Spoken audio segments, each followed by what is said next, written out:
கட்சியில் உறுப்பினராக சேர்ந்துருக்கிறேன். எங்கள் ஃபேமிலி ஃபுல்லாக உறுப்பினராக சேர்ந்துருக்குறோம்.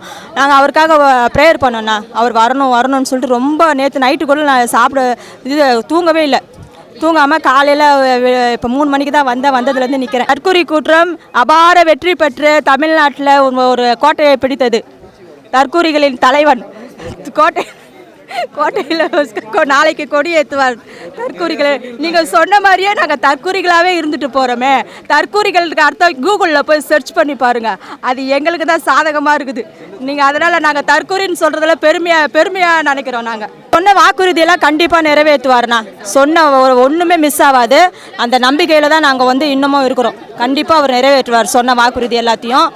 ஸ்டாலின் சார் மாதிரி சொல்கிறது ஒன்று செய்கிறது ஒன்றெல்லாம் இருக்க மாட்டார். எல்லாருமே தெரிஞ்சு வர்றது கிடையாது இல்லைண்ணா. எல்லாருமே எந்த இதுவும் தெரிஞ்சு வர்றது கிடையாது. கொஞ்சம் கொஞ்சமாக தான் கற்றுப்பாங்க. இப்போ உதயநிதி ஸ்டாலின் கூட தான் துணை முதலமைச்சராக நியமிச்சிங்க. அவர் என்ன அனுபவத்தில் நியமிச்சிங்க? அவர் உங்கள் பையன்ற அந்த குடும்ப ஆட்சி தலைமுறையாக வரணும் தானே, குடும்ப ஆட்சி வரணும் தானே அவரை நியமிச்சிங்க. ஆனால் விஜய் அண்ணா அந்த குடும்பத்தை அவர் குடும்பத்தை எதுவுமே இன்வால்வ் பண்ணல.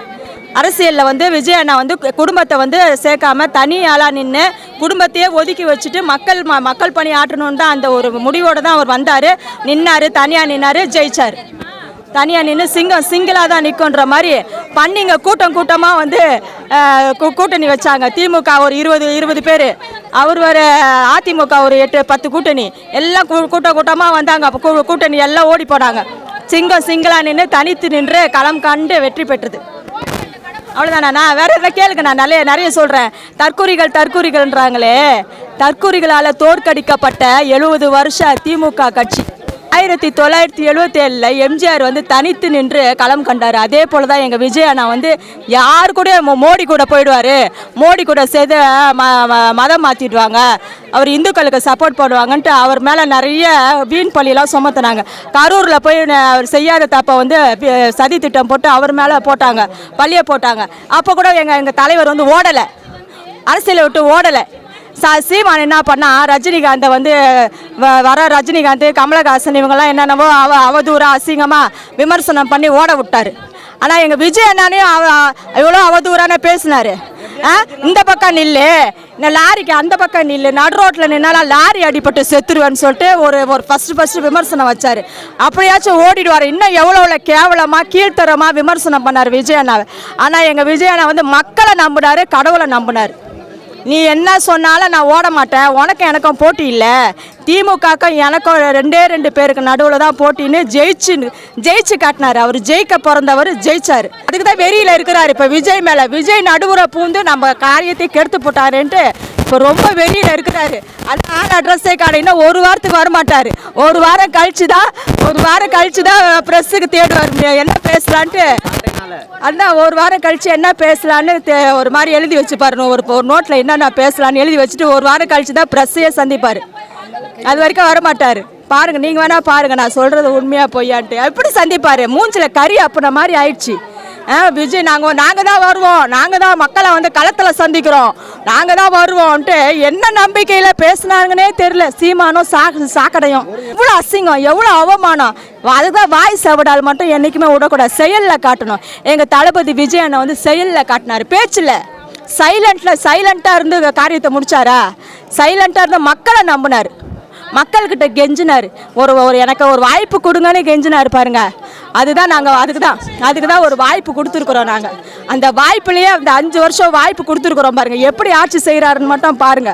நல்லா ஒரு பம்பரம் இந்த பம்பரம் மாதிரி சுற்றுவார், தமிழ்நாட்டை தலைக்கீழாக மாற்றுவார். அதுக்காக போயிட்டு இவங்க கடன் வாங்கி வச்சுருக்குறாங்க. அந்த கடனெல்லாம் அவர் அடைக்க மாட்டார். ஏன் அடைப்பார்? நீங்கள் கடன் வாங்கி வச்சுட்டு அவர் அடைப்பாரா? ஸ்டாலின் சார் இப்போ சொத்து வர 10,000 ரூபாய் தான் வச்சிருக்கிறாரா? ஸ்டாலின் 10,000 ரூபாய் தான் வச்சிருக்கிறார். எப்படி கடன் அடைப்பாருன்னு தெரில. இது அவர் தான் பார்த்தீங்களா, இந்த விஜயை ஏன்டா தொட்டோமோ, ஏன்டா இவரை போய் நம்ம அவர் மேலே கை வச்சோமோன்னு நினச்சி ஃபீல் பண்ண போறீங்கன்னு சொன்னார்ல விஜய் அண்ணா. அது கண்டிப்பாக நடக்க போகுது. ஆமை கூட்டம் எங்கே போச்சுன்னே தெரியல சார். ஆமை குஞ்சுகள்லாம் ஒருத்தனை கூட காணும், யூடியூப் பக்கமே காணும்.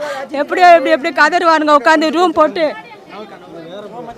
எப்படியோ ஆமை ரூம் போட்டு எப்படியும் ஒரு வாரத்துக்கு கதறுவானுங்க. அவரு தான் சரக்கு அடிக்க மாட்டார். இந்த பணம் இல்லை, இந்த இது தென்னை பணம் கல்யாணம். அப்புறம் பணம் கொடுத்தாரு. ஸ்டாலின் வந்து பணம் கொடுத்து ஜெயிக்கலான்னு திட்டம் போட்டார். 2000 திமுக ஒரு 2000 கொடுத்தாங்க, ரெட்டையில் 2000 ரூபாய் கொடுத்தாங்க, 3000 பொங்கல் காசு.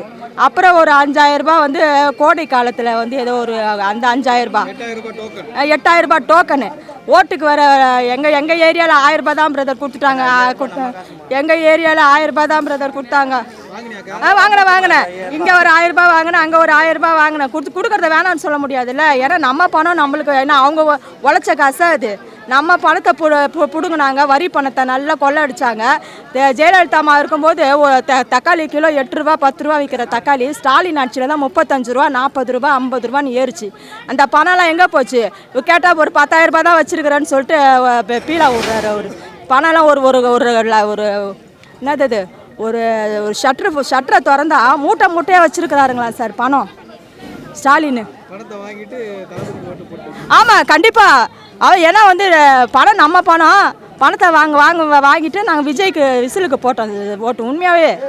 உண்மையாக சொல்கிறேன். அவர் சொன்ன வாக்குறுதியில் 2500 ரூபாய் மாதம் மக்களுக்கு ஜனங்களுக்கு போகிறேன்னாரு. அப்புறம் பஸ்ஸு வந்து கன்னியாகுமரி வரைக்கும் லேடிஸுக்கு ஃப்ரீ பஸ்ஸுன்னு சொன்னார். இப்போ அதெல்லாம் கண்டிப்பாக அவர் சொன்ன வாக்குறுதியை கண்டிப்பாக நிறைவேற்றுவார். சட்டம் ஒழுங்கு அதுதான் மெயின். போலீஸ் வந்து அராஜகம் இனிமே இருக்காது. புகார் கொடுக்க போனால் வெறும் புகாரை வாங்கணும், எடுக்கணும். கம்ப்ளைண்ட் பண்ண போகிறவங்களையும் அரெஸ்ட் பண்ணி ஜெயிலுக்கு அனுப்பக்கூடாது. இதுதான் மெயின். இதுதான் ஸ்டாலின் ஆட்சியில் மெயினாக அதுதான் நடந்துச்சுங்க. 5 வருஷமும் கம்ப்ளைண்ட் பண்ண போகிறவங்களையே ஜெயிலில் தூக்கி பொய் கேஸை போட்டு ஜெயிலுக்கு அனுப்புகிறானுங்க போலீஸ்காரனுங்க. அதில் பாதிக்கப்பட்டதில் ஒரு ஆள் நான். அதில் ஸ்டாலின் வந்து அதனால தான் இவ்வளோ வெறியில் இருக்கிற ஸ்டாலினை எப்படியாச்சும் போட்டு வெளியே தள்ளணுன்ட்டு முடிவு பண்ணதுக்கு காரணமே என்ன? கம்ப்ளைண்ட் கொடுக்க போன என்ன பொய் கேஸை போட்டு ரிமாண்ட் பண்ணி ஜெயிலுக்கு அனுப்பி வச்சிட்டானுங்க பிரதர். என்ன எவ்வளோ தைரியம் என் மேலே கை வச்சிட்டானுங்க. அதை சொன்னீங்கன்னா இன்னும் அப்படியே ஆடி போயிடுவீங்க. அப்படியே என்னன்னா தாம்பரத்தில் சில ஆட்டோக்காரனுங்க என்கிட்ட பிரச்சனை பண்ணிட்டு இருந்தானுங்க. நான் வியாபாரம் பண்ணுறேன். 4 மாதமாக தொடர்ந்து என்னை வந்து பாலியல் ரீதியாக தொல்லை கொடுத்துட்டு இருந்தானுங்க. நான் வந்து சார் அதை கூட பெருசாக கண்டுக்காமல் நான் போயிட்டு என் வீடு உத்திரமேரூரில் சொந்தமாக இடம் வாங்கி வியாபாரம் பண்ணிகிட்ருக்கிறேன். நான் என்னுடைய நான் பிறந்து வாழ்ந்தது காசிமேடு. எங்கள் அப்பா அம்மாவுடைய ஊர் கன்னியாகுமரி நாகர்கோயில். இப்படி கம்ப்ளைண்ட் பண்ண போனேன். என்ன ஆட்டோக்காரனுங்களை பற்றி இல்லை கையை பிடிச்சி இழுத்து தகராறு பண்ணானுங்கன்ட்டு அவங்கள பற்றி கம்ப்ளைண்ட் 100க்கு இத்தனைக்கு என்னது 100 கால்ஸுக்கு கால் பண்ணி சொல்லிவிட்டு 100லேருந்து 3 மெசேஜ் என் செல்லுக்கு வந்திருக்குது. சொல்லிவிட்டு காலையில் கம்ப்ளைண்ட் பண்ண போனால் கம்ப்ளைண்ட்டை வாங்காமல் ஆட்டோக்காரனுங்க ஒன்றா சேர்ந்து என்னமோ சொல்லியிருக்கிறாருங்க. நீ என்ன பண்ணணும்? போலீஸு உன் வேலை என்ன? சில பேர் 4 பேர் சொல்கிறாங்கண்ணா, அவங்களையும் கூப்பிடணும், என்னையும் கூப்பிட்டு வச்சு ஒரு அந்த இது நடந்தது வந்து உண்மையா பொய்யான்னு சொல்லிட்டு விசாரிக்கணும். இதுதான் போலீஸோட வேலை. நீ எவனோ ஒருத்தர் 4 பேர் சொன்னாங்கன்னு சொல்லிட்டு என் மேலே திருப்பிடுவியா கேஸை? என்ன ஆதாரம் இருக்குது? என்ன சாட்சி இருக்குது? ஒன்றுமே இல்லை. ஒன்றும் இல்லாமல் நான் 5 மாதம் புழல் ஜெயிலில் வந்து இருந்துட்டு சிரிக்கிறத பாருங்க. அப்போ நான் எவ்வளோ பாதிக்கப்பட்டிருப்பேன், எவ்வளோ வலி வேதனை அனுபவிச்சிருக்கேன். ஸ்டாலின் ஆட்சியில் 2023 இது நடந்தது. கேட்டால் ஆட்டோக்காரனுங்க சொன்னானுங்க. கடைசியில் வெளியில் வந்தேன். 5 மாதம் கழித்து வெளியே வர முடியாத அளவுக்கு பயங்கரமாக இது பண்ணி வச்சுட்டு அப்புறம் எங்கள் அம்மா அப்பா தான் என்னை வெளியில் கொண்டு வந்த DGP Tambaram commissioner CM cell.